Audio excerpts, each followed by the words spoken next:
Ako po si Miss Winnie at ito ang ating kwento. Magandang araw.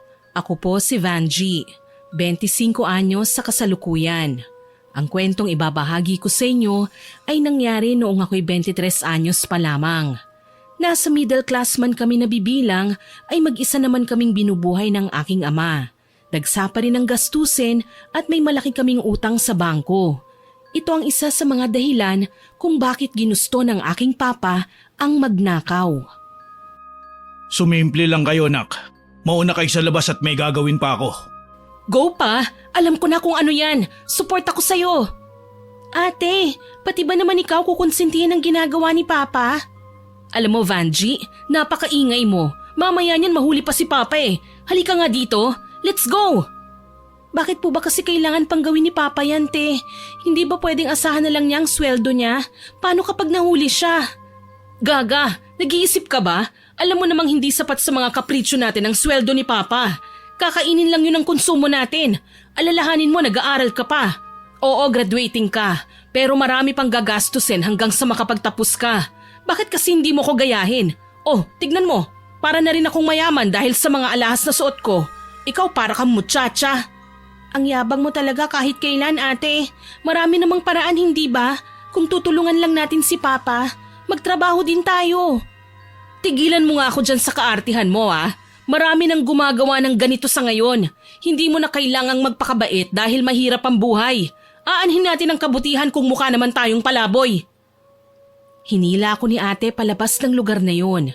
Hindi man lang niya ako binigyan ng pagkakataon makapagrason pa. Nasa isang malaking jewelry shop kami kung saan nagtatrabaho si Papa. Siya ang store manager kaya minsan siya ang nahuhuling lumabas ng building. May kalakihan ang nasabing jewelry shop at kumpleto sa mga binibentang alahas. Araw-araw may bagong dating na stocks at ewan ko ba, nagagawa ni Papa na dayain ang inventory kaya siya nakakakuha ng nagagandahang relo, hikaw, singsing, kwintas at bracelet. Binibigay niya ang mga yon sa amin. Kagaya ngayon, nasa loob na kami ng kotse nang dumating ang aming ama. Pa, ano po yung dala mo? Regalo ko para sa inyo, nak.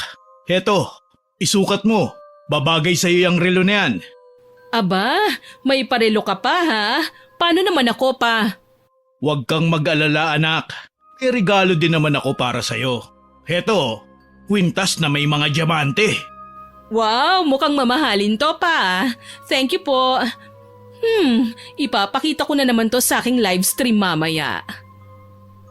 Si Ate Vina, todo pagmamalaki sa bigay ni Papa.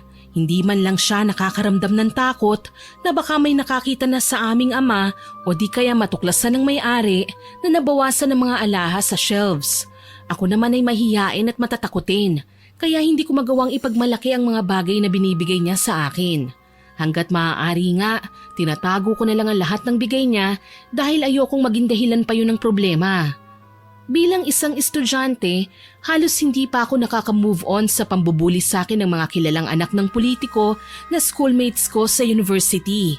Madalas nila akong pag-initan at ipahiya sa klase. Paano kapag nalaman nilang isang magnanakaw ang papa ko? Siguradong hindi lang sakit ng katawan ang aabutin ko, dagdag pa ito sa malaking kahihiyan. Pa, pwede po bang itigil mo na ang pagnanakaw? Ako ang natatakot para sa iyo eh. Pwede kang mapahamak niyan. Anak, minsan, kailangan nating isipin ang ating mga sarili. Nakakasawa din na palagi ka na lang natatakot gumawa ng mga bagay-bagay. Kung hindi ako magnanakaw, baka magtagumpay na ang bangko na ilitin ang bahay natin. Ayokong mawala ang kaisa-isang alaala ko sa inyong mama. Kaya sige na, tama na yan.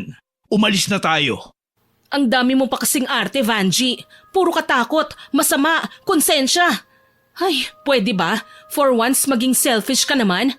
Aba, kahit kumayod ng husto si Papa, hindi niya basta-basta mabibili ang mga bagay na ganito. Isa pa, nakita mo naman, nakapag-aral ka dahil binibenta namin ang iba sa mga nakukuha niya sa jewelry shop. Kaya itigil mo nga yung pag-iinarte mo. Napayuko ako.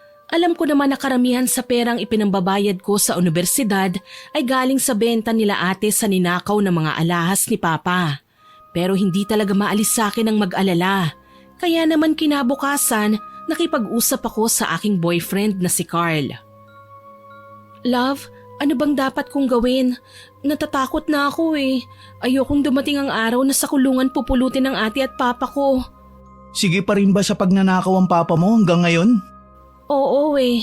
Nagpapasalamat nga ako sa'yo na kahit alam mo ang totoo, hindi mo sila sinusumbong sa kahit na sino. Pinoprotektahan mo pa rin kami. Mahal kita, love. Kaya lahat ng mahal mo, iniingatan ko. At kung sa tingin mo hindi na talaga tama ang ginagawa nila, pwede tayong mag-isip ng paraan para matigil na nila ang kanilang ginagawa nang hindi na kinakailangan ipahuli sa mga pulis. Paano ba, love?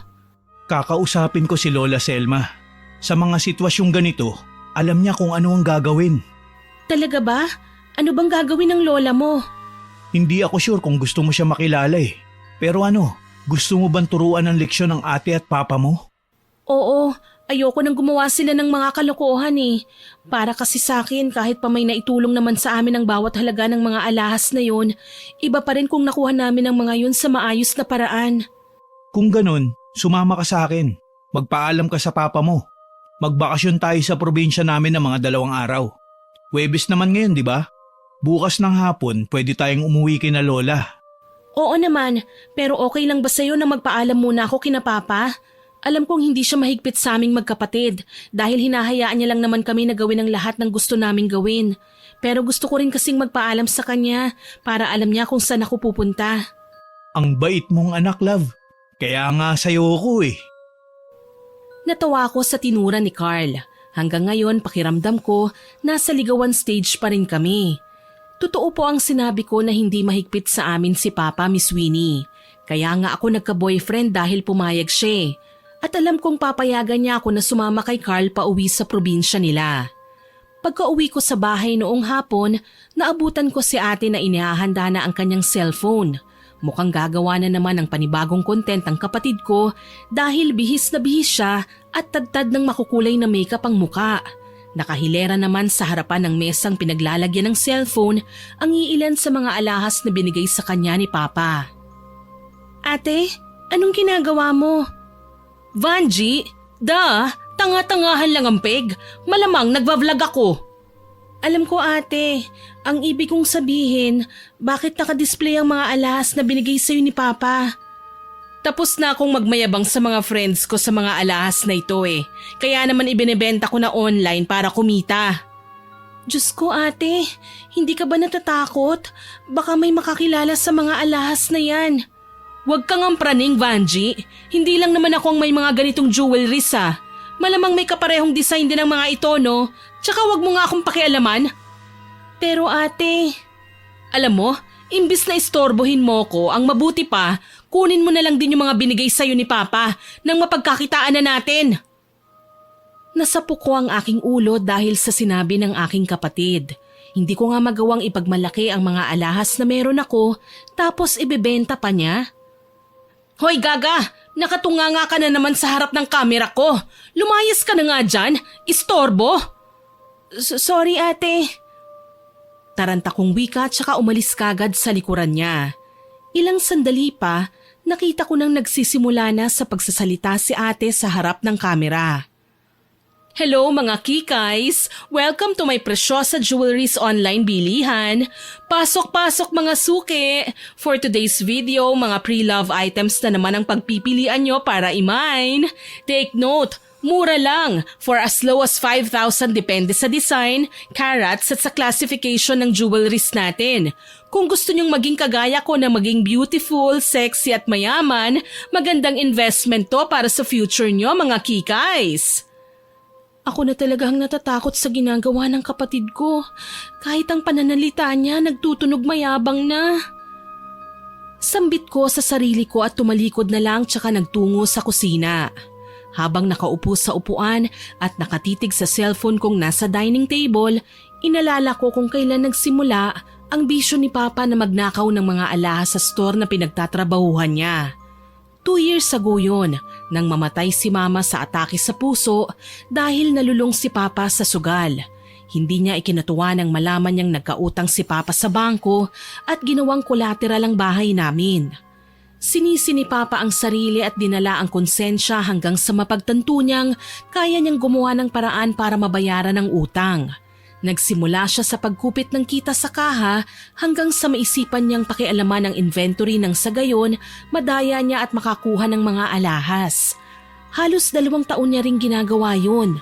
Binubukod niya ang napagbebentahan ng mga alahas para mabayaran ang utang sa bangko paunti-unti, samantalang si ate naman ipinagmamayabang sa kanyang mga kaibigan ang natatanggap na mga alahas. Sa dami nun, madali siyang magsawa kaya binibenta niya kalaunan online para maging pera. Nakatulala ako sa mesa nang pumasok si Papa. O anak, nandyan ka pala. Ano, kumain na ba kayo ng ate mo? Heto oh, may dala akong lechon manok, paborito mo. Pa, wala po akong gana. Bakit anak? Ayaw mo ba ng manok? Gusto mo magpa-deliver tayo ng liempo? Okay lang po ako pa, hinintay po talaga kita. Bakit anak? May sasabihin ka ba? Pa, saludo po ako sa inyo kasi kahit kayo na lang po ang magulang namin ni ate, hindi nyo kami pinabayaan, inalagaan at pinag-aral nyo kami ni ate. Mahal na mahal ko po kayo, pa. Parang alam ko na naman kung saan pupunta ang usapang ito anak. Pagsasabihan mo na naman ba ako tungkol sa pagtigil sa ginagawa ko? Pamali po ba ako? Ayoko lang naman pong mapahamak kayo eh. Ako din naman nak, ayokong mapahama kayo. Ayokong kapag hindi ako gumawa ng paraan para mabayaran ang utang sa bangko ay babawiin ang bahay natin. Tapos ano, titira tayo sa lansangan? Ayokong maging isang kahig isang tuka tayo anak. Ayokong gumawa kayo ng mga bagay na ikapapahamak ng mga sarili ninyo. Ayokong pagdaanan nyo ang hirap na dinanas namin ng mama mo noon. Nakilala ko si Papa bilang isang mahinahon at mapagmahal na ama. Oo nga po at nagpapakita siya sa amin ng mga maling gawain, kagaya ng pagnanakaw, masakit lang isiping ginagawa niya yon dahil ito ang inaakala niyang tama. Sa unang pagkakataon, narinig ko siyang nagtaas ng boses sa akin. Lumuha. Kita sa itsura niya na mababa ang tingin niya sa sarili niya. Pa? Mahirap lang kami noon anak. Ang mama mo labandera. Ako naman, pa-sideline lang. Halos hindi ko mabilhan ng mga gamit sa panganganak ang nanay mo noon. Hanggang sa makapasok ako sa jewelry shop. Isa lang akong ordinaryong janitor. Pero hindi mabait ang amo ko anak. Nalaman kong isa siyang sindikato. Pumapatay siya ng tao para mapanatiling lihim ang kanyang mga illegal na transaksyon. Ibig niyo pong sabihin, galing din sa masama ang pinuhunan para sa jewelry shop? Tama ka anak. Sa katunayan, front lang ang jewelry shop para hindi makita ng otoridad ang maruming negosyo sa likod ng magandang imahe ng may-ari nito. Kaya ako nagdanakaw. Dahil alam kong galing din sa masama ang perang kinikita nila. Kahit sandamakmak pa ang alahas na kunin ko, hindi sila maghihinala. Pa, hindi po tayo kagaya nila. Halang ng mga kaluluwa nila eh. Pati ba naman kayo susunod sa yapak nila? Pa, hindi pa naman huli ang lahat para magbago. Vanji, ano na naman ba yung sinasabi mo kay Papa? Pinahihinto mo na naman siya sa pagnanakaw ng mga alahas ano? Kahit kailan talaga atribida ka. Hindi pwedeng wala akong bagong alahas bukas. Nangako na ako sa mga kaibigan ko na ipapakita ko sa kanila ang mga alahas na manggagaling kay Papa. Naririnig mo ba yung sarili mo, ate? Heto na naman tayo. Sana naging santo ka na lang, Vanji. Pati ang mga balahibo ko nagsisitaasan sa kabanalan mo eh. Diyan ka na nga. Mauna na ako anak. Alam kong masama ang ginagawa ko. Pero ito ang alam kong makakabuti para sa inyo. Hindi na ako magbabago. Tinalikuran na ako ni Papa pagkasabi niya noon. Ni hindi na namin nakain ang binili niyang lechon manok. Naiipit ako sa sitwasyon sa pagitan ng aking prinsipyo at pamilya. Ano ba ang pipiliin ko? Kapag nagpakabuti ako, ang ate at papa ko naman ang mapapahamak. Pero kapag hinayaan ko na lang silang gawin ang gusto nila, mabubuhay kami ng marangya pero kinakarma na ang mga kaluluwa namin kahit buhay pa. Kahit alam kong nagtatampo si Papa, puno ng respetong nagpaalam pa rin ako sa kanya. Pa, sasama po pala ako kay Carl bukas. Dadalawin po niya ang lola niya. Ikaw ang bahala. Pa, galit ka ba sa akin? Hindi ko naman po ginustong masabihan kayo ng ganun eh. Nag-aalala lang po talaga ako sa inyo. Saka ka na mag-alala kapag nasa kulungan na ako. Sige na, iwanan mo na ako. Wala akong nagawa nang itaboy na ako ni Papa. Sabi ko nga, hindi big deal sa kanya ang pag-alis-alis namin ni ate ng bahay. Mas nag-aalala siya kung may makain man kami o wala. Papasok na ako sa aking kwarto nang tumunog ang cellphone ko. Kaagad kong tinignan kung ano yun. Isa palang notification. May nagpasok ng pera sa e-wallet ko at mapait akong napangiti nang makitang galing yun kay Papa. Ayaw niyang magkaproblema ako sa pagbabiyahe kaya sinigurado niyang may dala akong pera. Huminga na lamang ako ng malalim tsaka nagpa siyang matulog ng maaga. Umaga pa lang ay maingay na si ate sa ibaba. Naabutan ko siyang ipinagmamalaki kay Papa ang mga nabenta niya mula sa ninakaw nilang alahas. Nagkunwari akong hindi sila nakita pero tinawag ako ni Ate Vina. Vanji, tignan mo! Ito ang halaga ng napagbentahan ko sa alahas na binigay ni Papa. 38,000. Ang laki, hindi ba? Kung hindi ka pa sana nagdrama kahapon at binigay mo na lang sa akin ang mga tinatago mong alahas, malamang mas malaki ang kita ko ngayon. May pang-outing kami ng friends ko. Bakit mo inuobliga ang sarili mo na ilibre sila, ate? Hindi naman talaga tayo mayaman eh. Tsaka nilalapitan ka lang ng mga kaibigan mo dala ng akala nila marami kang pera. Kontrabida ka talaga kahit kailan. Wala ka na bang magawang tulong para sa pamilya, Vanji? Aba, lagi na lang kami nag-a-adjust sa'yo ah. Pwede ba? Isipin mo naman kami paminsan-minsan. Ang dami mong kaartehan sa katawan. Ano ba? Hindi ba kayo tatahimik? Ang aga-aga bangayan kayo ng bangayan. Hindi ba pwedeng magkita kayo at magkausap sa maayos na paraan, ha? Sorry po, Pa. Mangiyak-ngiyak na hindi ako sumabay sa kanila sa pag-aalmusal. Nagmamadali ako sa pag-alis at sa bahay na lang nila Carl nagpunta. Hindi ko na mapigilan ang sarili kong isumbong ang nararamdaman ko sa aking boyfriend. Habang pinagsasabihan ko sila, mas lalong nagiging masama ang tingin nila sa akin. Gusto ko lang naman na ihintunan nila ang mga ginagawa nila eh. Ayokong umabot pa sa puntong mapahamak ang mga mahal ko sa buhay. Eh kung ganyang ayaw naman pala nilang makinig sa'yo, talagang kakailanganin mo ang tulong ni Lola. Ano ba kasi ang kayang gawin ng lola mo? Basta, hindi ko pwedeng sabihin dito eh. Alam mo na, marami tayong kapitbahay. Baka may makarinig. Kahit kluman lang, wala ka bang balak na ibigay sa akin? Magtiwala ka lang. Hindi basta pagtigil sa pagnanakaw ang gagawin ng papa mo. May matututunan pa siyang leksyon. Sumang-ayon ako sa sinabi ni Carl. Mapagkakatiwalaan ko naman siya eh. Alam kong hindi siya gagawa ng mga bagay na siguradong ikapapahamak ko at ng aking pamilya. Kinahapunan nga, bumiyahe kami papunta sa probinsya nila. Halos 2 oras naming binaybay ang kalsada. Maya-maya pa, huminto kami sa harapan ng isang luma pero 2-story na bahay. Gawa yun sa tabla at kawayan. Pinakintab ng floor wax at namumutik-tik sa dami ng bulaklak ang bakuran. Isang ginang ang nakita kong dumungaw sa may bintana, sa tingin ko nasa late 70s. Maputi na ang nakapusod na buhok at simple lang ang pananamit. Lola, nandito na po kami. Halika apo, pasok kayo. Tuloy, tuloy. Maraming salamat po, Lola. Oo nga po pala, si Vanji po, girlfriend ko. Vanji, siya naman si Lola Selma. Aba, kay gandang bata. Magaling kang pumili, iho. Magandang araw po, Lola Selma. Ikinagagalak ko po kayong makilala. Inaasahan ko na ang pagdating nyo. Tumawag na kasi kahapon si Carl, kaya may naihanda akong munting salo-salo. Ang mabuti pa dito na tayo sa kusina magkwentuhan. Sige po. Halika, love. Feel at home lang ha. Huwag ka mahihiya. Mabait si Lola. Mukha lang siyang istrikta pero makwento at maraming alam sa kababalaghan. Ah, oo naman. Pumasok kami sa kusina at inalalayan pa ako ni Carl na makaupo. Si Lola Selma naman, kahit medyo nginig na ang mga kamay, ay nakakatouch lang pagmasda na pinagsisilbihan pa rin kami. Gusto ko sanang tumayo para tulungan siya sa paghahain pero sinaway ako ni Carl. Maupo ka na muna, love. Ako nang bahalang tumulong kay Lola. Bisita ka namin dito eh.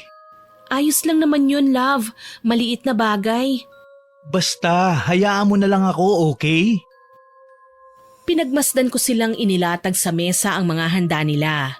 Halos maglaway ako nang makita ang kare-kare na yon na ayon pa sa matanda ay specialty raw niya. May nakakatakampang sapin-sapin at isang 1.5 na malamig na soft drinks. Bago kumain, nagdasal muna kami. Sige na mga apo, kumain na tayo. Tikman mo ang kare-kare ni Lola, love. Bestseller yan dati dito sa amin. Talaga po ba, La? Ibig sabihin nagtitinda kayo ng ulam dati? Oo, may karinderya kami noon. Ang kita nun ang ginamit ni Lola para makapag-aral ako. Ang galing naman, ang sipag niyo po pala, Lola. Depende lang yan sa diskarte at tiyaga, iha.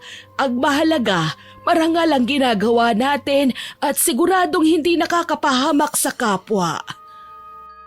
Natahimik ako sa sinabi ni Lola. Kaagad na sumagi sa aking isipan ang mga ginagawa nila papa at ate. Napahiya ako nang mapagtantong may mga taong kaya naman palang lumaban ng patas kahit walang kakayahan. Nasa diskarte lang kung nanaising umunlad at maging maayos ang buhay sa hinaharap. Natapos ang aming pagkain kinalaunan. Inalok pa kami ni Lola ng kaping barako na malugod ko namang tinanggap. Habang nag-uusap sa maaliwalas nilang sala, ikinuwento ko sa kanila ang tungkol sa problema ko sa aking pamilya. Ilang taon na po simula nang mapansin kong nangunguha pala si Papa ng mga alahas sa jewelry shop, Lola.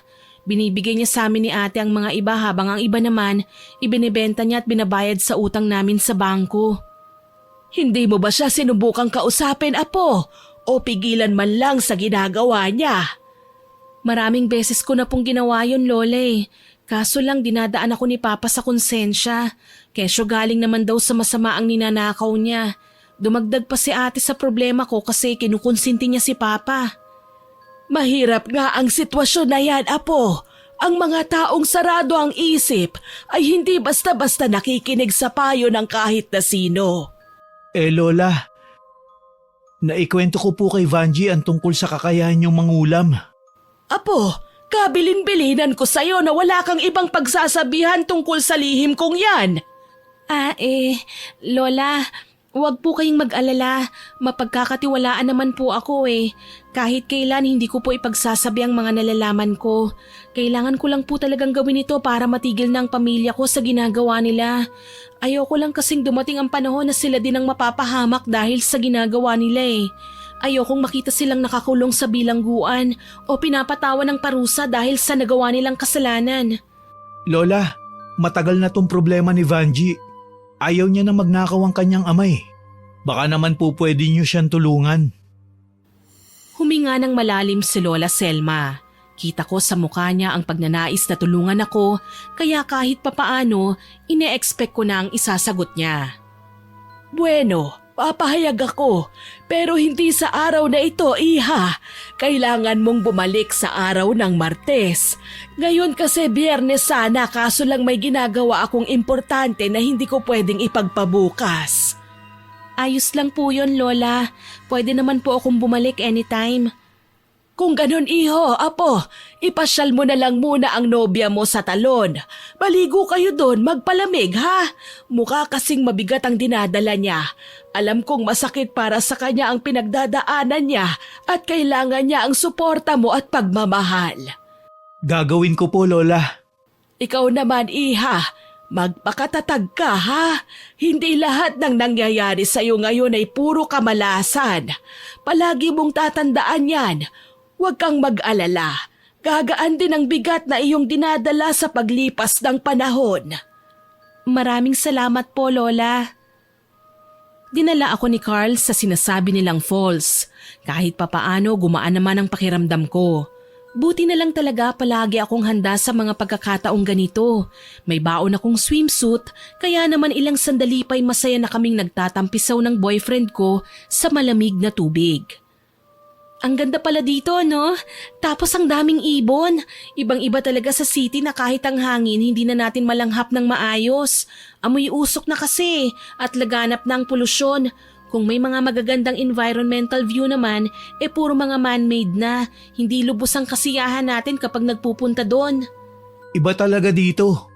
Dati nga, sabi ni Lola, sagrado ang isa sa mga batis dito sa aming lugar.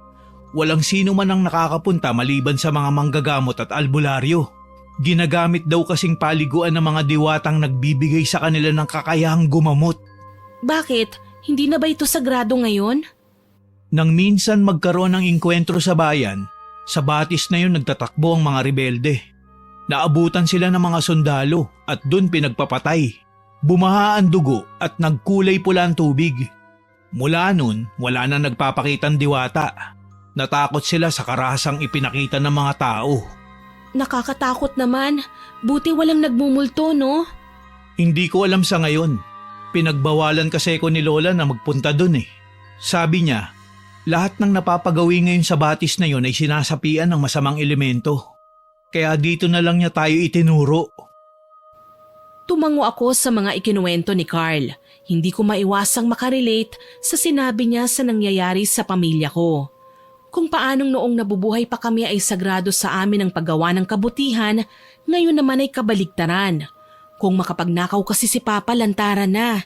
Si ate naman kung makapagyabang, masahol pa sa tunay na milyonarya. Kaya kailangan ko ang tulong ni Lola para mabawasan man lang kahit papaano ang mga masasamang ginagawa nila. Nang maalala ko ang aking pamilya, saglit kong sinilip ang aking cellphone at may nakitang notification. May bago na namang upload si ate at sa pagkakataong ito, mukhang ang mga alahas ng binigay ni Papa sa akin ang ino-online selling niya. Hello po mga kikays, ako po si Vina at nandito na naman tayo sa Presyosa Jewelry's online bilihan. Pasok-pasok mga suki! For today's video, mga pre-love items naman ang nakababata kong kapatid ang pagpipilian nyo para i-mine. Negotiable po ang price kaya pili na mga suki. Ay nako, umatake na naman ang pagiging mukhang pera ni ate. Tignan mo to, love. Hayaan mo na. Masusolusyonan din naman natin yung problema mo sa araw na sinabi sa'yo ni Lola. Magtiwala ka lang. Maraming salamat, love ha. Sobra-sobra na talagang binibigay mong tulong sa akin. Paano ba ako makakabawi sa'yo? Pakasal na lang tayo, love. Ay, grabe siya, kasal kagad. Hindi pa nga ako nakakagraduate eh. Hayaan mo na muna akong makabawi sa pamilya ko. Ikaw talaga. Pwede naman tayong magpakasal, pero at the same time, tulungan mo ang pamilya mo. Hindi ba? Ako naman ang bubuhay sa'yo. Ikaw naman, kapag nagtrabaho ka kahit mag-asawa na tayo, bigay mo naman ang sweldo mo sa papa mo para makatulong ka kahit papano. Hay nako, love. Hayaan mo, tsaka na natin pag-usapan yan kapag natapos ng problema ko. Pagkatapos naming maligo, umuwi na kami sa bahay nila. Hindi ko maiwasang makaramdam ng kapanatagan sa nasabing tahanan. Oo nga at sinabi sa akin ni Carl na mangkukulam ang kanyang lola, pero hindi ako nakaramdam ng takot. Sa katunayan, nilapitan ko pa ang matanda nang matanaw ko siyang may ginagawa sa isang silid. Nagluluto noon ng hapunan si Carl kaya malaya akong maglibot-libot sa buong kabahayan. Lola, pwede bang pumasok? Oo naman, iha. Halika, pasok. Salamat po, Lola. Ano po palang ginagawa niyo? May sinasala akong langis, iha. Ito ang ginagamit kong pamahid sa mga taong nagpapagamot sa akin. Manggagamot din po pala kayo? Isang babaeng bersyon ng albularyo, iha. Mananambal ang tawag sa akin. Pero yung sinabi po ni Carl na... Totoo yun, iha. Marunong akong mangulam. Pero hindi ko ito ginagawa ng walang dahilan. Minsan ginagamit ko ang nasabing kakayahan para magbigay ng aral sa mga taong nagkasala. Ano po bang eksaktong gagawin po natin? May mga dala ka bang mahalagang gamit ng papa at ate mo dyan? Naku, wala po, Lola eh. Pero may litrato po ako. Mas mainam yan. Di bale, ibigay mo sa akin ang litrato nila pero lagyan mo ng kumpletong pangalan, ha? Sige po, Lola. Sinunod ko naman ang kanyang sinabi sa akin. Kinuha ko ang mga dala-dala kong larawan nila Papa at Ate sa aking wallet. Sinulat ko ang kanilang mga pangalan at ibinigay yon kay Lola. Hindi ko pa ito magagawa sa ngayon. Pero sa araw na sinabi ko sa'yo kanina, balikan mo ko ha? Kailangan maaga dahil sa gabi natin gagawin ang nasabing ritual. Tatandaan ko po, Lola. Ibinaling ko na muna ang atensyon ko sa ibang bagay. Nagpaalam ako sa matanda at nagpunta naman sa kusina. Napansin ko, may pinto doon papunta sa likod bahay. Nagpasya akong lumabas at magpunta roon. Tahimik sa bandang yun kaya nagpasya akong tawagan sina Papa. Nakailang ring lang naman ang cellphone at sinagot naman yun kaagad ni Papa. Anak, napatawag ka. Kumusta po kayo dyan, Papa? Ayos lang naman kami, anak. Ikaw, kumusta kayo ni Carl dyan? Pasensya na ha. Baka magtaka ka kung nasa ng mga bigay kong alahas sa'yo. Kinuha ng ate mo kanina eh. Nakita ko nga po ang vlog niya, Pa. Huwag kang mag-alala, anak. Sa susunod na linggo, aalis uli ako. Pipiliin ko ang mga magagandang disenyo para sa'yo. Pa, hindi bali na po. Hindi ko naman kailangan ng mga alahas eh. Aanhin ko po yun kung hindi ko naman masisiguradong ligtas kayong makakauwi sa bahay. Iba to, nak. Sa pantalan namin kukunin ng mga alahas. Delivery yun galing sa ibang bansa. Wag, Papa! Mas delikado po yan! Wala ka nang magagawa, anak. Nakaplano na ang lahat. Pinatayan ako kagad ni Papa ng cellphone. Hindi ko na siya marinig sa kabilang linya. Mangiyak-ngiyak kong dinayal ulit ang kanyang numero pero hindi ko na siya makontak. Naabutan ako ni Carl sa ganitong itsura nang sumunod siya sa akin sa bakuran. Love, ano nangyari sa'yo? Bakit ka umiiyak? Si Papa kasi... Huwag mo na silang alalahanin ha. Ngayon lang nila magagawa yan. Sa susunod, hindi na. Hindi ko alam kung tama ba ang ginagawa ko. Gusto kong pigilan ng pamilya ko. Pero pinamumukha nilang mali ako eh. Masama bang maging concern ako para sa kalagayan nila? Kung nabubuhay lang ngayon si Mama, alam kong hindi niya gugustuhin maging ganito si Papa. Tapos si ate, sa halip na pigilan niya ang ginagawa ni Papa, pinapangalandakan pa niya sa lahat. Ipinagmamayabang niya ang bawat piraso ng alahas na ibinibigay sa kanya. Hindi sumagot si Carl nang tuluyan na akong mag-breakdown. Nilabas ko ang lahat ng nadarama kong sama ng loob. Wala siyang ibang ginawa kundi aluin at alalayan ako hanggang sa tuluyan na rin akong mahimasmasan. Kalaunan, sinabay na niya ako papasok sa bahay. Inalalayan palapit sa kusina at sumalo sa kanila ni Lola na kumain. Tinapik pa ako ng ginang sa balikat na para bang alam niya ang dahilan ng pagluha ko. Mula nang makapagbakasyon ako sa bahay ng lola ni Carl, pansin ko may nag-iba na sa papa at ate ko nang umuwi ako. Pareho silang matamlay. Nagtaka ako, kilalang energetic si ate. Maingay at nakakasira ng araw kapag pinapatulan ng mga hirit niya. Nilapitan ko siya at nagtanong. Ate, ayos ka lang ba? Huwag mo na akong pansinin. Okay lang ako. Umalis ka na nga, baka masira pang mood ko eh. Ate, nararamdaman kong hindi ka okay eh. Ano ba kasi yun? Pagod lang ako, okay? Wala kang dapat na ipag-alala sa akin. Bakit ka ba kasi tanong ng tanong? Nakakainis ka na. Nag-aalala lang naman po ako sa inyo eh. Pwes, wag mo akong intindihin. Nakakapanibago yung mga hirit mo eh. Mas lalo akong naiinis. Wala akong nagawa kundi ang layuan na lang si ate. Alam ko naman na mas lalo siyang magagalit kapag pinagpilitan ko pa ang sarili kong lapitan siya. Sa halip, si Papa na lang ang pinuntahan ko. Malamang naghahanda na siya ngayon para sa pagpasok sa trabaho. Kinatok ko siya sa kanyang kwarto at mahinang boses niya lang ang narinig ko na nagsasabing pwede kong pumasok. Kaya pinihit ko na ang doorknob at binuksan ng tuluyan ng pinto. Napasinghap ako nang makita ko si Papa. Nakahiga sa kama, nakatalukbong at para bang pagod na pagod. Pa, ayos ka lang ba? Ayos lang ako, anak. Trangkaso lang to. Mawawala din kagad. Bakit po nakatalukbong kayo? Bigla kasi kong gininaw eh. Itutulog ko na lang muna to. Mamayang tanghali, papasok na ako sa store. Pa, kung talagang napapagod na po kayo, magpahinga na lang po muna kayo. Tsaka na po kayo bumalik sa trabaho kung wala na po kayong nararamdaman. Kailangan kong magtrabaho, anak. Hindi naman pwedeng manatili na lang ako dito sa bahay buong araw. Pa, simula nang mawala si Mama, hindi ko na kayo nakitang nagpahinga. Kahit minsan naman po, subukan yung mag-relax. Kayo ni ate. Iwan mo na muna ako, anak. Kailangan ko na magpahinga. Inaantok na ako. Umiepekto na siguro sa akin ang gamot na ininom ko. Sige po, pa. Mahina akong sambit sabay talikod. Hindi ko magawang suwayin si Papa eh. Kilala ko siyang malumanay magsalita. Iniisip niya lagi ang aming kapakanan, pero ayaw niya rin sa makukulit.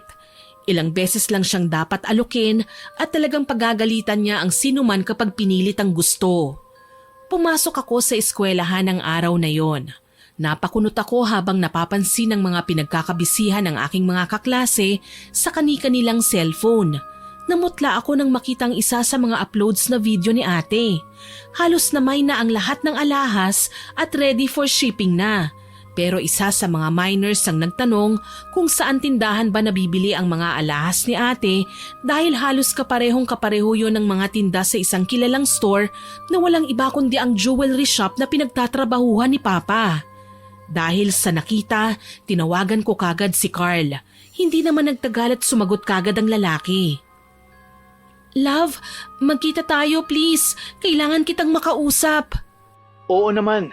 Mamayang lunch, susunduin kita. Hihintayin kita, love.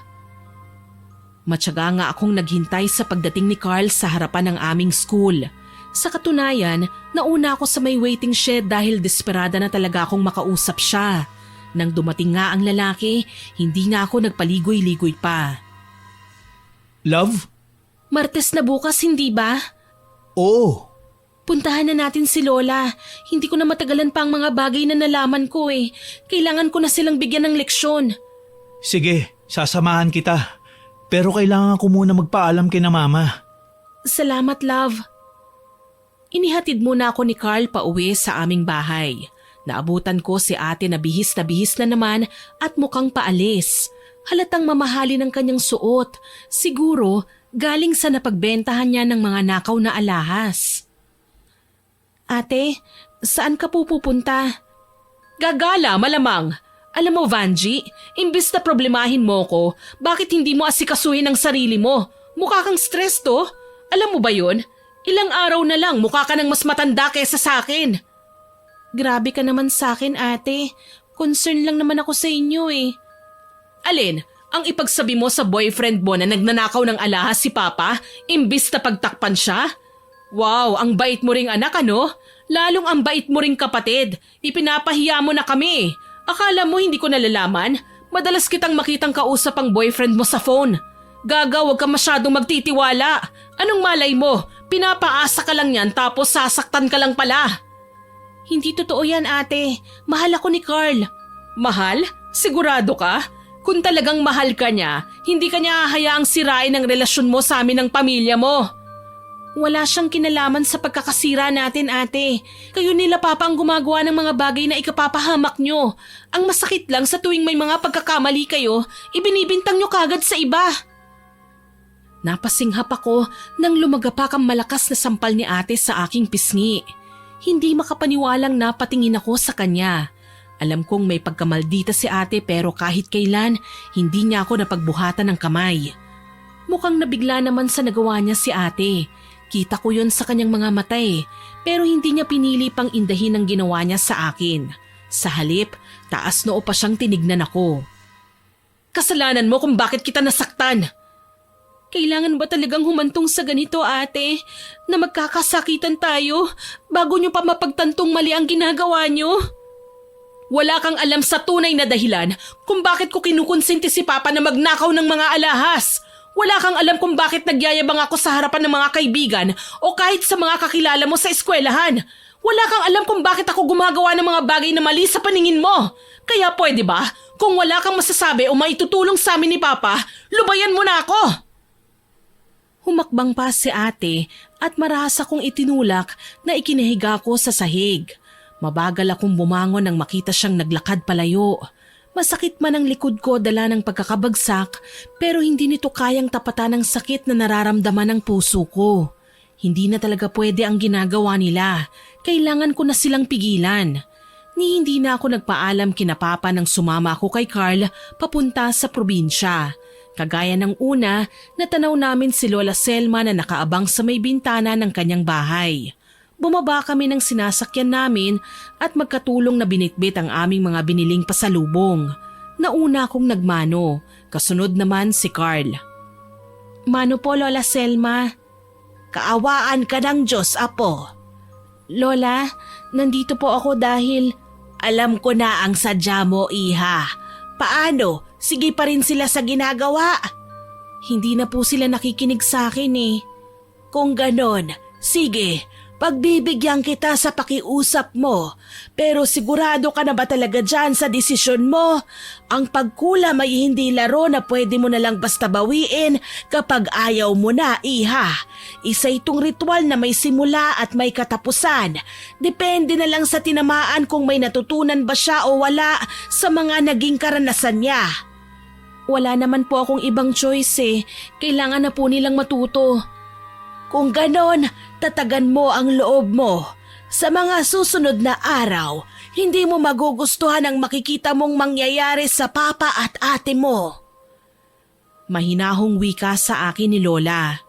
Yung totoo, kinakabahan po talaga ako, Miss Winnie. Pero wala naman akong magagawa eh. Kailangan kong kumapit sa mahikang itim para pigilan si Papa. Sinabi na nga niya na sindikato ang amo niya, kaya anong assurance ang matatanggap ko sakaling mahuli siyang nagnanakaw ng amo niya. Matapos ang pag-uusap naming yun ni Lola, pinagpahinga niya ako sa kwarto. Si Carl lang ang nakaabang sa kanya habang ginagawa ang bagay na yon. Ang nirequest kong makakapagpabago sa pananaw nila Papa at Ate tungkol sa pagkahumaling sa mga nakaw na alahas. Kinabukasan, umuwi kami ni Carl sa syudad. Bago kami maghiwalay ng landas, may ibinigay siya sa akin.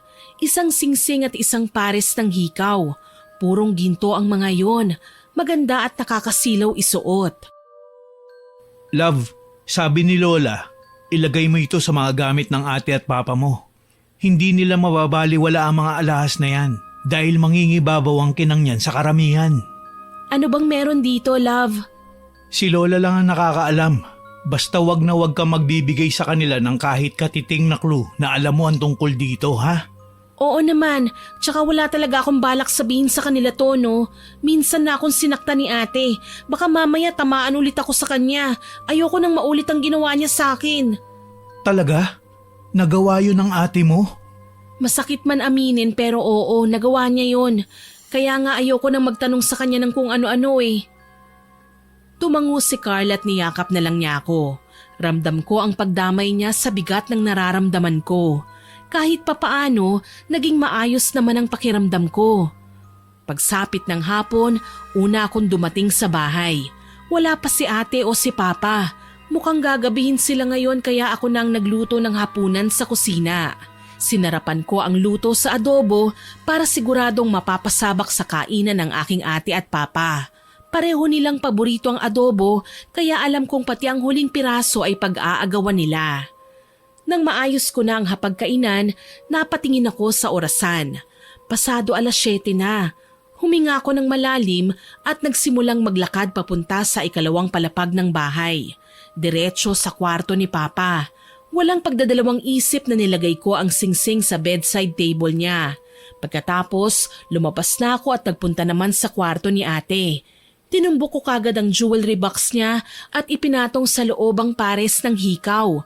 Tsaka ako nagmamadaling lumabas at umaktong walang nangyari. Siya namang pagdating ni ate na may dalang sangkaterbang shopping bags. Nariyan ka na pala ate, may niluto pala ako adobo, paborito niyo ni Papa. Ano na naman ang ibig sabihin yan? Pang peace offering? Hay nako, hindi mo ako makukuha sa pagbabait-baitan mo. Ate, wala naman po akong ibang intensyon sa pagluluto ng adobo eh. Sakto kasing ako ang nauna dito sa bahay kaya nagluto na lang ako. Tsaka palagi ko naman tong ginagawa kahit noon pa. Basta, wag mo akong kakausapin. Oh, ba't ang aga pa'y nagbabangayan na naman kayo? Wala naman po pa. Dumating na po pala kayo, magandang gabi po. May sorpresa na naman ako sa inyo, mga prinsesa ko. Nanlaki ang mga mata namin pareho ni ate nang may ilabas na 2 mamahaling kwintas si Papa mula sa kanyang bag. Nakalagay pa yon sa isang box pero nakikita namin ang itsura nito dahil transparent ang takip nun. Papa, para sa amin po ba talaga ito? Bakit? May iba pa ba akong prinsesa bukod sa inyo? Oo naman. Pili lang kayo dyan. Sa inyo ang magustuhan ninyo. Ayos lang naman po sa akin kahit alin dyan ang itira ni ate, Papa. Aba, himala at hindi ko umangal ngayon sa mga ninakaw ni Papa sa store. Naisip ko kasi tama ka ate, dapat sinusuportahan ko kayo. Pasensya na kung ngayon ko lang lubos na naintindihan ang pinupunto nyo. Mahirap lang kasing tanggapin nung una na may mga bagay kayong kailangan gawin kahit masama. Isipin mo na lang Vanji mas okay na to kaysa mag-construction worker si Papa no? O tayo naman ang maging sales lady o utusan na sinisigaw-sigawan ng mga mayayaman. Minsan kailangan nating sumabay sa uso para maging in. Pilit ang ngiting iginawad ko sa kanila. Gayunpaman hindi na ako nagpakita ng kahit na anong pag-angal. Tutal naman, oras na maisuot na nila ang singsing at hikaw, makikita ko na ang tunay na leksyon na dadanasin nila at titiyakin kong hindi na nila nanaisin pang magnakaw. Sana lang talaga mapatawad ako ng Panginoon sa nagawa ko sa kanila. Kagaya nga ng inaasahan, inakala ni Ate Vina na kasama pa sa mga binigay sa kanya ni Papa ang hikaw na nasa jewelry box niya. Habang nakasilip ako sa siwang ng bahagyang bukas niyang pinto, nakita ko ng suot niya yun. Kagaya ng nakagawian, kinuha niya ang cellphone at pinagyayabang na naman sa social media ang suot niyang alahas. Bagong bili to ng papa ko guys, worth 3 million from Italy. Not for sale ha? Sambit pa niya kaya napailing na lamang ako. Lukarit talaga itong si ate. Italy daw, 3 million pa. Kung alam niya lang galing kay Lola Selma ang nasabing hikaw at may pabaon pang sumpa. Huminga ako ng malalim at si Papa naman ang sinilip ko. Nasa kalagitnaan na siya ng pagpupumilit na tanggalin ang kung anong bagay na nasa daliri niya. Tinulak ko ang pinto at saka pumasok ng walang paalam. Pa, ayos ka lang? Ayos lang ako anak. Salamat nga pala sa napakasarap na adobo ha. Busog na busog ako. May kailangan ka ba? Wala naman po pa. Napansin ko po kasi na parang may gusto kang tanggalin. Oo May sinuot kasi kong singsing na ayaw nang matanggal. Di bale mamaya, ibababad ko na lang sa sabon para makuha. Bigla kasing humigpit Okay po pa. Tumalikod na ako at nagkunwari na hindi interesado sa kanyang ginagawa. Pero sa totoo lang, kinakabahan talaga ako. Hindi ko nga alam kung paano pa matatanggal ni Papa ang singsing na humihigpit sa kanyang daliri Gabi na, nakahiga na ako sa kama nang marinig ang ungulan sa kabilang kwarto. Tinig na nahihirapan, nasasaktan. Bumangon ako at pinuntahan si ate. Nakita ko siyang nakasandal lang sa higaan. May iniindang sakit sa kanyang tenga. Halos hindi niya kasi maihiga ng maayos ang kanyang ulo Ate, ano pong nangyayari sa'yo? Nangangati kaninang tenga ko nang isuot kong bigay na hikaw ni Papa kahit nang tanggalin ko na, makati pa rin hanggang sa heto na magana. Diyos ko ate, pulang-pula na ang tenga mo Sinubukan mo bang lagyan ng alcohol? Nalagyan ko na nga kanina pero walang epekto. Parang yung pamamaga, gumagapang na sa ulo ko kaya ang sakit. Ang sakit! Ha? Si Papa? Pupuntahan ko muna si Papa. Nagtatakbo ko papunta sa kabilang kwarto. Naabutan ko si Papa na pumapalahaw habang duguan ang kanyang daliri. Natataranta naman akong lumapit sa kanya. Papa? Pa? Anong nangyari sa inyo? Pa! Hindi ko alam anak. Masakit ang daliri ko. Pakiramdam ko mapuputol na ito. Diyos ko, anong gagawin ko? Mangiyak-ngiyak na muli akong bumalik sa aking kwarto. Nakita ko kasing nagdugo na ang tenga ni ate. Nanginginig na dinayal ko ang numero ni Carl. Mabuti na lang, ilang ring lang at sumagot kagad ang lalaki sa kabilang linya. Love, napatawag ka. Sina Papa, love, parang hindi ko na kaya. Nasasaktan ako na nakikitang nagdurusa sila. Love, hindi ba? Sinabi na ni Lola sa'yo na kailangan tatagan mo ang loob mo kapag naisagawa na ang kulam? Pero natatakot kasi ko eh. Baka kung anong mangyari sa kanila. Shh! Kumalma ka lang, okay? Huwag ka mag-alala. Pupuntahan ko kayo. Ilang sandali pa, dumating din kagad si Carl. Tinulungan niya akong i-check sina Papa at Ate hanggang sa makapagdesisyon ako na dalhin na sila sa ospital. Ayaw sana ni Carl pero nagpumilit ako kaya wala siyang nagawa kundi ang tumawag ng ambulansya. Sa emergency room kagad dinala ang dalawa. Kumalma ka lang, love. Magiging okay din ang lahat. Kailangan nilang pagdaanan yan para matuto sila. Ngayon lang ako nakakita ng ganitong klaseng karamdaman. Hindi ko akalaing totoo pala talaga ang kulam. Talagang totoo, love. Pero huwag kang mag-alala. May sariling panggaling ang kulam. Yun ay kung matututo sila sa mga pagkakamali nila. Sigurado ka ba? Baka naman… Sige, para matahimik ka, kausapin mo si Lola sa cellphone ko. May iniwan naman akong telepono sa kanya kaya pwede natin siyang tawagan kahit anong oras. Oo na, natatakot lang kasi ko eh. Lalo na nung nakita ko ang dugo sa kamay ni Papa. Ano pala ang sabi ng doktor? Wala pa raw findings eh. Wala silang makitang dahilan kung bakit nangati ang tenga ni Ate Vina. Si Papa naman hindi pa natatanggal ang singsing sa kamay niya. Delikado raw kaya baka ipaputol daw ng doktor. Alam mo kasi, hindi na sana natin sila dapat na dinala rito, love. Alam naman natin kung ano talaga nangyayari sa kanila. Kusa lang na mawawala ang kung anumang kababalaghang nangyayari sa kanila kapag oras na.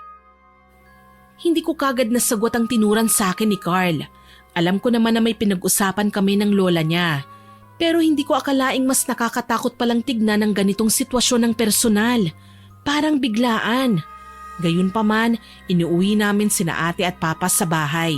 Binigyan naman sila ng gamot ng mga doktor na umasikaso sa kanila at inischedule na lang sila sa follow-up check-up.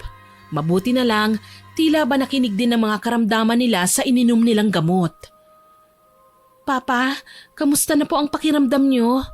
Ayos lang naman ako, anak. Ang ate mo, ano nang kalagayan niya? Hayun po, nalulungkot. Hindi raw kasi siya makapag-vlog. Marahil, allergic lang kami sa alahas na nasuot namin. Hindi bale, hindi na namin susutin ang mga ito. Dahil medyo lumiit na ang maga sa daliri ni Papa, nagawa na niyang tanggalin ang singsing. Ayun nga lang, sumugat ito sa kanyang balat na para bang bumaon kaya kailangan naming magpa-inject ng anti-tetanus para hindi na mamagang muli ang kamay niya. Si Ate naman, pinagbawalan ng gumamit o magsuot ng mga alahas na hindi na-check kung hypoallergenic ba. Siguro hindi para sa akin ang hikaw na yon. My goodness, daig ko pang sinumpa. Parang mabibiyak ang ulo ko eh. Talaga ba, Ate? Oo, nagtataka nga ako eh. Bakit ikaw hindi ka man lang nagka-allergy? Ate naman, kailan mo ba ako nakitang sinuot ang mga alahas na bigay sa atin ni Papa? Eh hindi ba ikaw lang din halos ang nagsusuot nun? Kahit na, nakakapagduda lang eh. O baka naman may ginawa ka para magkaganito kami. Ano naman ang ibig mong sabihin, Ate? Baka pinakulam mo kami. Hindi malayong mangyari yun, ano? Ayaw mo sa ginagawa namin, hindi ba? Ate naman, saan mo nakuha ang ideyang yan? Ate, huwag ka na nga mag-isip ng kung ano-ano. Wika ako sa kanya pero ang totoo kinabahan ako. Ang talas talaga ng pakiramdam ni Ate. Mabilis siyang makahalata ng mga bagay-bagay kaya inisip ko sana naman wag na siyang magsalita ng kahit na ano na hindi ko kayang pagtakpan. Baka lang kasi maibuking ko ang sarili ko. Bunga lang yan ng imagination mo, Ate. Diyan ka na nga muna, ikukuha kita ng tubig. Wag mo nga akong talikuran, Vanji. Hindi ka makakapagsinungaling sa akin. Ate… Tumayo si Ate Vina at kahit hirap gumalaw, nagawa pa niya akong sampalin. Hindi lang isa, kundi magkabilaan. Akala mo ba hindi ko alam? Ilang beses kang umaalis at kinabukasan ng bumabalik. Hindi mo naman masabi ko anong ginagawa niyo ni Carl. Sisiraan mo na naman ba si Carl, Ate? Ang bait na nga niya sa inyo eh. Tapos ganyan pa ang igaganti mo? Hindi totoo yan. Isa sa mga kaibigan ko ang nagkwento sa akin. Kilala niya ang lola ng boyfriend mo. Isang mangkukulam. Sa katunayan, takbuhan pang lola ni Carl ng nanay ng kaibigan ko. Hindi ako nakapagsalita dahil sa narinig. Noon pa lang, booking na ako. Kaso lang bigla akong natakot at hindi na malaman kung paano magpapaliwanag sa kanila. Kaso, dumating si Papa. Vina, Vanji, ano na naman ang ibig sabihin nito? Yang anak mo pa, pinakulam tayo. Ano bang pinagsasabi mo? Pa, wala po akong kinalaman sa sinabi ni ate. Huwag po kayong maniwala sa kanya. Halos pumalahaw ako sa pagtanggi sa mga paratang ni ate na kahit alam kong totoo ay wala akong balak na ipaalam. Namumutlang hinarap ko si ate na noon ay galit na galit sa akin. Walang ya ka? Traidor ka? Sarili mong kapatid ipapapatay mo? Pati si Papa, isinali mo pa sa kahibangan mo? Pa, hindi po totoo yan. Wala po akong ginawa, wala po talaga. Wala? Sigurado ka ha? Kung tanungin kaya natin ngayon ang boyfriend mo nang magkaalaman na. Wala siyang kinalaman sa mga sinasabi niyo. Wala! Totoo ba, Vanji? Sabihin mo sa akin kung totoo ba ang sinasabi ng ate mo. Huwag ka nang magsinungaling pa! Umigkas muli ang mga kamay ni ate at sinabunutan naman niya ako. Hindi ko naman magawang ipagtanggol ang sarili ko. Alam kong mahirap pero natatakot akong gantihan si ate. Ayokong lumalapang nangyayari sa tenga niya, lalo na't konektado pa rito ang sakit sa ulo niya. Ate, tama na po. Nasasaktan na po ako. Sigurado ka? Masakit ba? Kulang pa nga yan sa mga ginawa mo. Tigilan niyo yan! Tama na! Tama na! Napasigaw kaming dalawa ni ate nang umangat ang kamay ni Papa at tumama sa mukha ni Ate Vina. Lumagapak ng husto ang kanyang pisngi. Sa lakas ng pagkakasampal ni Papa, sumadsad si ate palayo at tumama sa mesita. Papa! Pa! Tama na! Sobra na ang ginagawa mo, Vina. Nananahimik lang ako, pero alam ko kung ano ang ginagawa mo. Ako bang sinisisi niyo ngayon? Oo, sobra na ang pang-aapi mo sa kapatid mo. Pero pa! Muling sinampal ni Papa si ate. Halos malunod ako sa kahihiyan dahil sa nakita naming nangyari sa kanya. Mangiyak-ngiyak kong binalak sana siyang tulungan pero marahas niya akong tinulak. Ate, nang dahil sa'yo sinaktan ako ni Papa. Nang dahil sa'yo nagkasira ang pamilya natin. Ikaw ang salot sa bahay na ito. Palibhasa may kakapalan ng mukha mo dahil kinakampihan ka ni Papa. Naging mabuhay ang pagtayo ni ate. Tinalikuran naman kami ni Papa. Wala akong nagawa kundi ang mapaiyak ng husto. Sinisisi ko ang sarili ko dahil sa lahat ng nangyari. Gusto ko lang naman magpakatino ang pamilya ko eh. Masama ang magnakaw, pero hindi ko naman pinangarap na magkasira kaming lahat. Nang dahil sa pagnanais kong maging maayos ang pamilya namin, nagkandamalas-malas pa rin kami. Napahikbi ako nang tinulungan ako ni Papa na makabangon. Nakukonsensya ako. Papa, patawarin niyo po ako. Hindi ko lang po mapigilang sagutin si ate. Anak, mukha man akong masama sa paningin mo, pero wala akong balak na ipahama ka. Mahal na mahal ko kayo ng ate mo. Hindi ko nga lang matanggap na kailangan yung magtalo nang dahil lang sa simpleng pagkakasakit namin. Hindi ko masabi sa kanya ang tungkol sa paglapit ko kay Lola Selma. Siguradong sa pagkakataong ito, si Papa naman ang magagalit sa akin. Kaya naman palihim ko na lang iniiyak sa kwarto ang sama ng loob ko dahil sa sitwasyon namin. Sinabi ko kay Carl ang lahat. Masama ba akong anak at kapatid, love? Tingin kasi sa akin ni ate, traidor eh. Kesyo gusto ko raw siyang patayin, na may balak daw akong masama sa kanya. Hindi ko na alam kung anong gagawin ko. Hindi kanya maiintindihan kasi nga nilamon siya ng galit. Mabilis niyang nahulaan ang nangyari sa kanya. Pero ang problema lang, hindi mo masabi kasi nga totoo. Kakausapin ko si Lola. Ipapahinto ko na ang pagkulam niya sa kanila. Sa tingin mo papayag si Lola? Mahigpit kong sinabi sa kanya na desidido na ako sa desisyon ko. Wala namang mawawala kung susubukan natin makiusap. Mabuting tao si Lola. Sa bawat kulam na ginagawa niya, hindi niya intensyong pumatay ng tao. Hindi ganyan ang lola ko, love.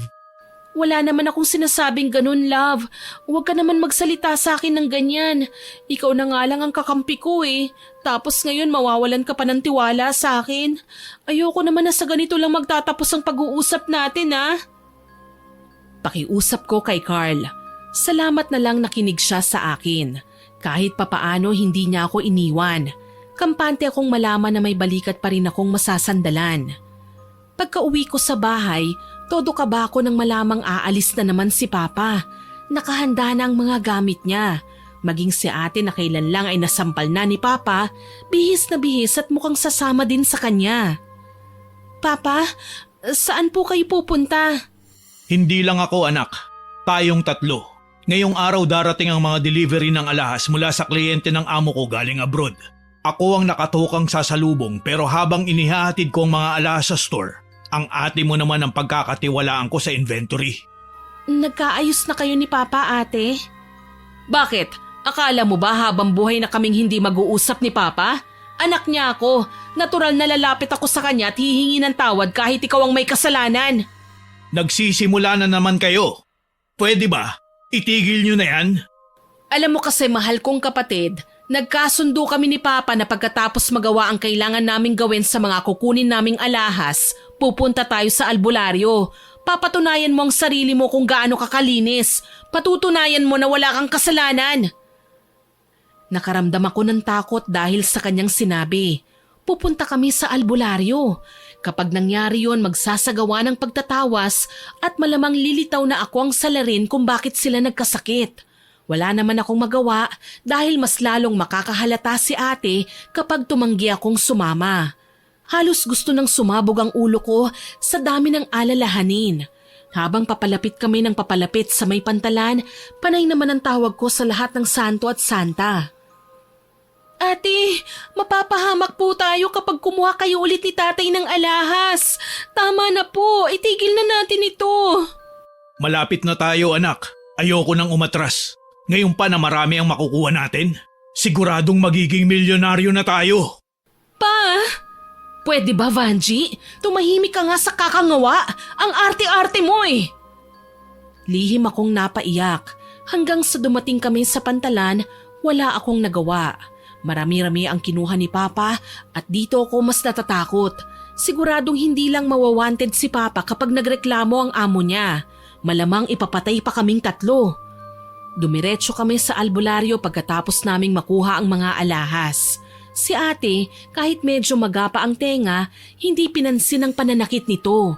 Sinukat ang mga pulseras, kwintas sa trelo habang bumabiyahe kami.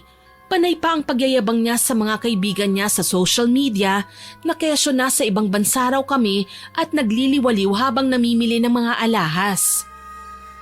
Anak, pumili ka na. Sige na. Ang matitira dyan ay ibebenta natin para makumpleto ko na ang kabuuang bayad ng utang natin sa bangko. Magiging atin na uli ang bahay. Wala nang kukuha nito sa atin. Hindi po tayo ligtas sa amo niyo pa. Kapag nalaman niya yung ginagawa niyo, malamang magwawala siya at hindi na tayo pakakawalan. Hindi mangyayari yun. Dahil planado ko na ang lahat. Kaya sige na. Makampante ka na dyan. Malapit na tayo sa bahay ng albularyo na gagamot sa amin ng ate mo. Bakit po sa albularyo? Bakit hindi sa ospital? Ito kasi ang pakiusap ng ate mo. Huwag kang mag-alala. May tiwala ako sa iyo anak. Alam kong hindi mo magagawa ang sinasabi niya sa akin. Mahal mo naman kami, hindi ba? Opo naman pa. Mahal na mahal ko po kayo. Wika ako sa kanya pero halos pumiyok ang boses ko nang sabihin yun. Hindi na lang ako nagsalita at piniling ituon ang aking tingin sa kalsada. Kahit gabi na, kitang-kita ko pa rin ang pamilyar na kalsadang tinatahak namin. Parang papunta kina... Oh, narito na tayo. Sa wakas, malalaman ko rin ang totoo. Ay teka, Papa, sigurado ka bang ito ang bahay ng albularyo? Bakit nakikita ko si Carl sa itaas? Siya ang nagrekomenda sa akin ng mananambal, iha. Halika na, magpagamot na tayo. Hindi ko alam kung matutuwa o makakahinga ng maluwag sa aking nalaman. Sina Lola Selma pa rin pala ang haharap sa amin at magtatawas kina Papa. Lumapit naman sa akin si Carl tsaka ako pasimpleng binulungan. Huwag kang mag-alala. Hindi ka mapapahamak. Alam ni Lola ang ginagawa niya. At sa pagkakataong to, totoong gagamutin niya na ang papa mo at ate. Maraming salamat, love. Sobrang laking bagay nitong ginawa mo para sa akin. Akala ko talaga mabubuko na ako eh. Hindi ko na alam kung anong gagawin ko. Hindi na kasi kami magkasundo ni ate. Nakatatak na kasi sa isipan niya na kinulam ko siya. Na totoo nga naman. Shh! Huwag na natin pag-usapan yan. Baka marinig ka nila. Mapahama ka pa. Huwag kang malungkot. Magiging okay din ang lahat, ha? Saka huwag ka nang iiyak. Oo naman, love. Niligtas mo ko eh. Mahal kita, love. Hindi ko man maibigay sa iyong lahat ng gusto mo. Magagawa naman kitang tulungan sa abot ng makakaya ko. Sapat na para sa akin yun. Ganon din naman ako. Halika na. Tignan natin kung ano na ang ginagawa ni Lola kina Tito at Vina. Lumapit kami sa silid na kinaroroonan nila. Parehong nakaupo sina ate at papa. Nakapikit. Si Lola Selma naman kumindat sa akin. Umuusal siya ng mga dasal sa mabilis na paraan. Halos hindi ko nga mahabol ang pagsasalita niya. Maliban pa doon, may halong Latin ang inuusal niya. Mukhang hindi normal ang karamdaman na pinagdaraanan nyo, iho. Ano pong ibig niyong sabihin, Ale? May nababanaag akong ninakaw na alahas. Ipinagmamayabang sa kahit na sino. Isinusuot at ipinapakita sa maraming tao. Nabati kayo. Nabati kami? Kaming dalawa ni Papa?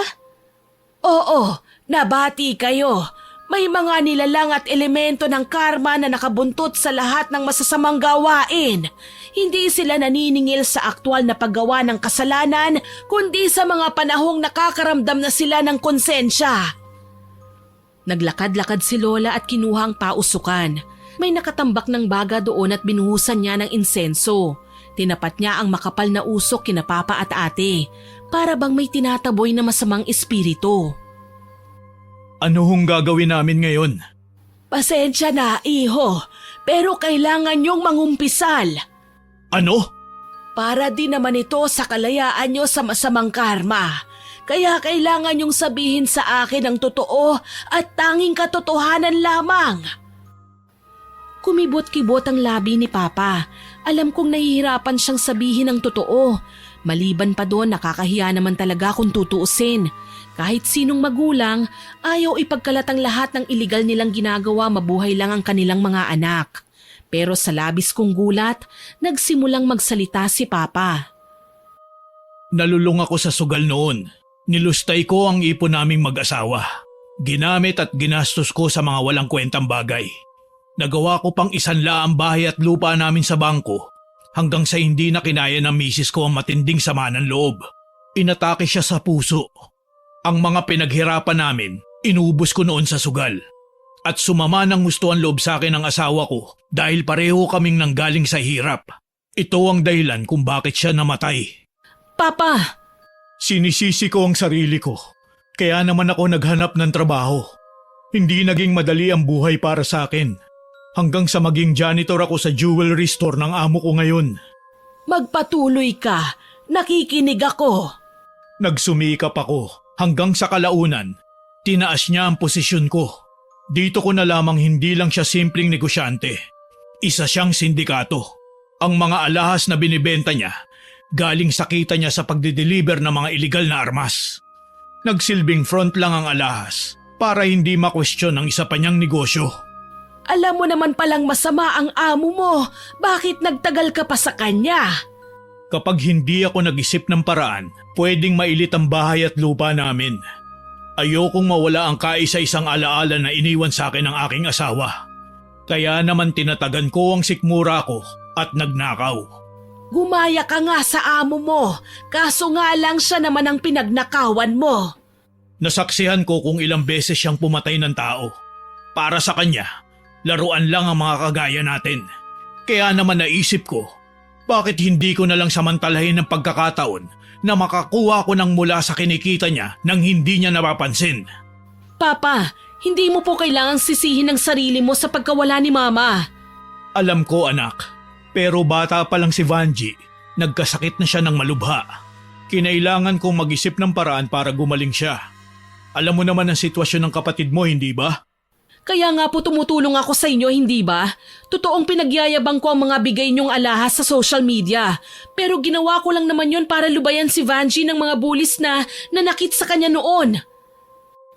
Hindi makapaniwalang lumingon naman ako kay ate. Kaunti na lang, papatak na ang luha ko sa naging revelasyon nila. Ano pong ibig mong sabihin, ate? Nalaman ko mula sa kaibigan kong nagtatrabaho sa university na binubuli ka raw. Kaya gumawa ako ng paraan para makilala sa school nyo. Kailangan kong ipagyabang na mayaman tayo para isipin nilang ka-level natin sila, para layuan kanila. Yung kinikita ko naman sa mga pre-love na alahas, ginagamit kong panglibre sa mga bullies. Kaya sa halip na awayin kanila, sila pang nagtatanggol sa'yo sa mga taong nagbabalak ng masama. Bakit ngayon mo lang sinabi yan sa akin, ate? Bakit tinago niyo sa akin ang totoo? Kasasabi lang ni Papa, hindi ba? May sakit ka dati. Ayaw na naming bumalik yun kaya napilitan kaming gumawa ng masama para sa'yo. Hindi ka ba nagtataka kung bakit ang luwag-luwag ni Papa sa'yo? Kasi hinahayaan kanyang gawin ang mga bagay na ikasasaya mo. Hindi ako ang spoiled sa pagmamahal ni Papa, Vanji. Ikaw! Napaiyak na nga ako ng tuluyan dahil sa aking mga nalaman. Niyakap naman ako ni Carl para makaamot ng lakas mula sa kanya. Hindi ko alam, wala akong kaalam-alam. Sa mga panahon pala na nagngingit-ngit ako dahil may ginagawang masama sina Papa at ate, hindi ko akalaing ako pala ang pinoproteksyonan nila. Hindi ko alam na para sa akin ang pagsugal nila sa kaligtasan nila. Dahil sa mga pinagtapat sa akin ni ate, naisip kong magpakatotoo naman. Lumuhod ako sa harapan nila at umiyak. Halos halikan ko ang kanilang mga paa habang humihingi ng tawad. Ate, Papa, sorry. Dahil sa akin nagkasakit kayo. Dahil sa kakitiran ng isip ko nasaktan ko kayo. Inuna ko pa ang husgahan kayo kaya sa alamin ang dahilan kung bakit nyo ginagawa ang mga bagay na ito. Matagal ko nang alam yon, Vanji. Hindi lang ako nag-react kasi hindi ko naman akalaing titirahin mo kami ni Papa sa ganitong paraan. Tsaka pinapatawad ka na namin. Mahal na mahal kita. Nag-iisa lang kitang kapatid eh. Alam namin na ikaw ang nagpakulam sa amin, anak. Ipinaliwanag sa akin ni Carl ang totoo. Naiintindihan naman kita. Ayaw mo lang kaming masaktan. Pero huwag kang mag-alala. Yung alahas na kinuha natin sa amo ko, may blessing na yun ni Chief, nakakonsyaba ko. Ano pong ibig niyong sabihin? Ilang buwan na rin akong naging asset ng hepe sa ating lugar. Habang nag-iimbestiga sila tungkol sa mga illegal na deliveries ng baril, binibigay ko naman sa kanila lahat ng nalalaman ko tungkol sa amo kong sindikato. At bilang kabayaran, hinahayaan niya akong kunin ng mga alahas dahil hindi naman ito kasama sa kukunin nila. Isa pa, hindi ako pinangalanan kaya safe pa din tayo kahit papano. Ayon kay Chief, tulong na daw niya yon para mabawi natin ang bahay at lupa. Diyos ko, ang laki pala ng naging kasalanan ko sa inyo ni ate.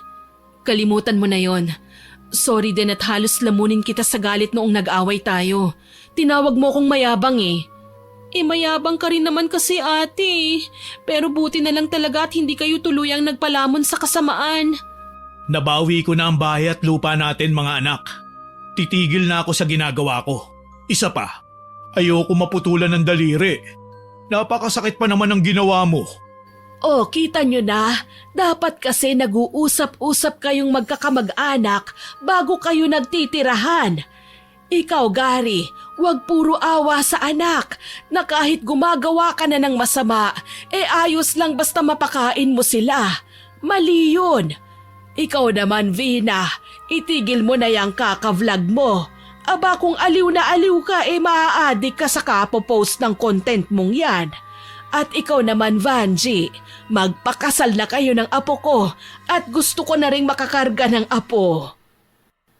Nagtawanan kaming lahat sa sinabi ni Lola Selma. Nang mga sandaling yun, kinuha na niya ang karamdaman nila ate at papa, alam ko.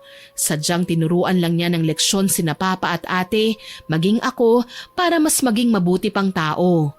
Lumapit ako kina papa at ate. Nahihiyang niyakap ko sila. Sorry, Vanji, nasaktan kita.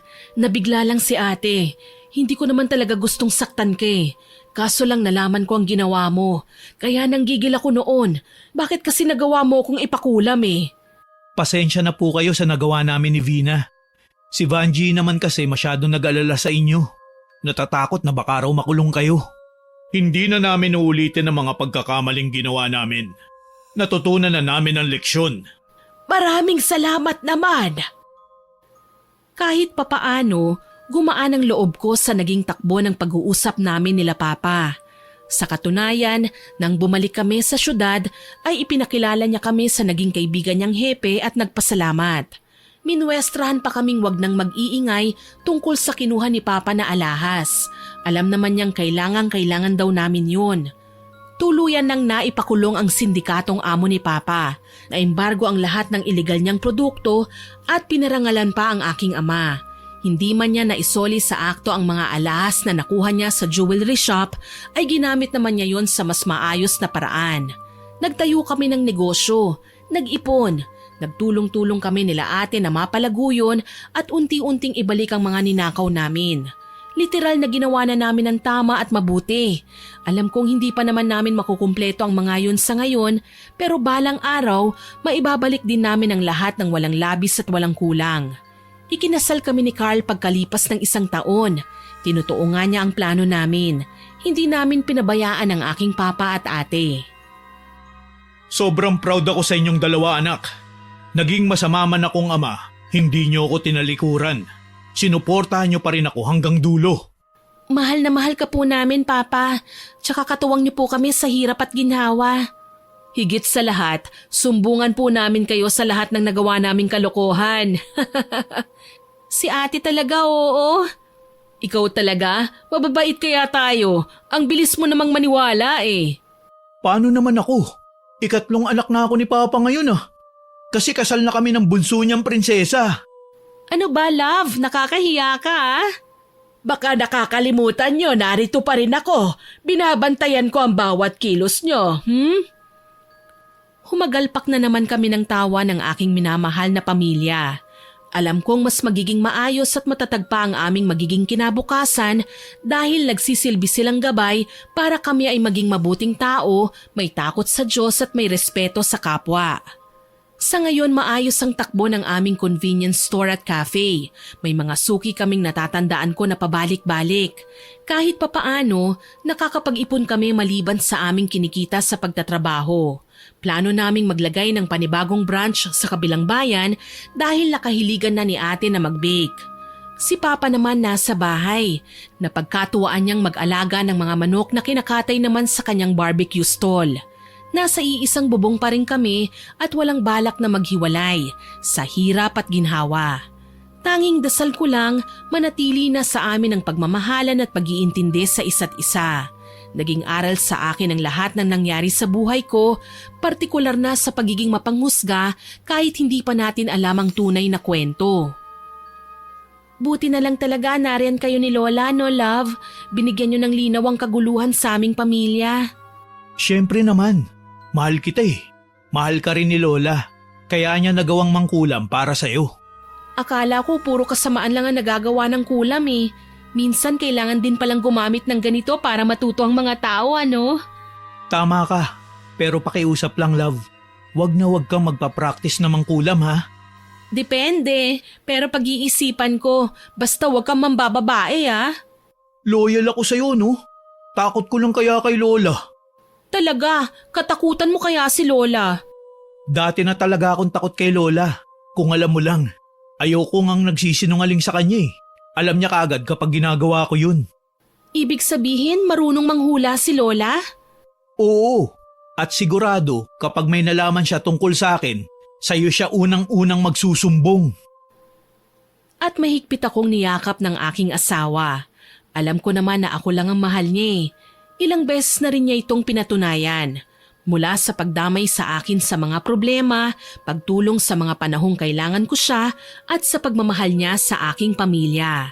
Hanggang dito na lamang po. More power po sa inyong channel at God bless. Sana po ay nagustuhan niyo ang aking ibinahaging kwento.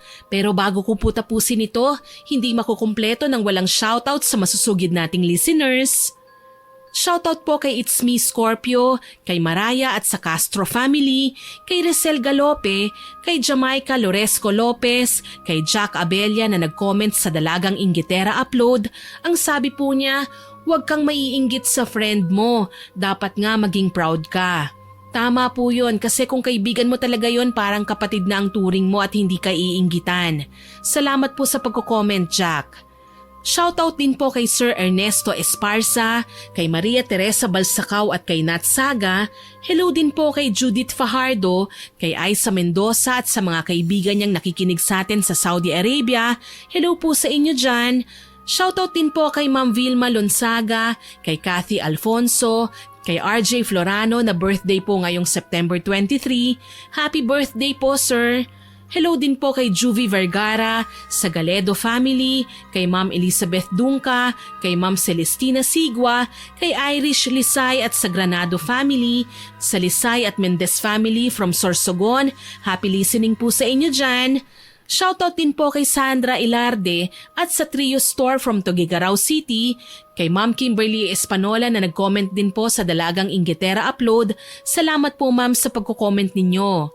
Hello din po kay Mara Malyanao II, kay Angel Canceller, kay Maria Jane B.I., kay Camille Galicia from Bohol at sa Kisa Japanese Restaurant. Hello po sa mga nakikinig dyan. Shoutout din po kay Rowena Payman, kay Ma'am Nancy Makasakit, kay Maria Therese Alimios, kay Arian Baluyot at sa anak niyang bunso na si Natalia na nag-birthday. Belated happy birthday, Natalia! Hello din po kay Ma'am Susan Castor Joseco, kay Yan Urmanita from Spain, kay Josephine Castillo, kay Vela Bulls, kay Bernadette de Ocampo at kay Risa Angeles at Empress Angeles. Salamat po sa inyong lahat na nag-comment at nakinig. Abangan niyo pa po sana ang mga susunod kong upload ha, at huwag po ninyong kalimutan mag-subscribe, like, share and comment sa kwento natin. Para po malaman nyo kagad kung may bagong upload tayo, pindutin nyo lang po ang notification bell para mabilis nyo itong makita.